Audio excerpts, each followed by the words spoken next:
How to send photos in TikTok messages. Hello guys, this is Atticus from App Hacks and welcome back to another tutorial video.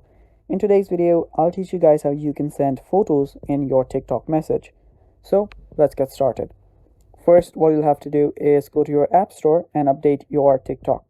Now to do that, just open up your App Store and then search for TikTok. After you search for TikTok, if you see an update option, just update it. If it's up to date, just open up your TikTok.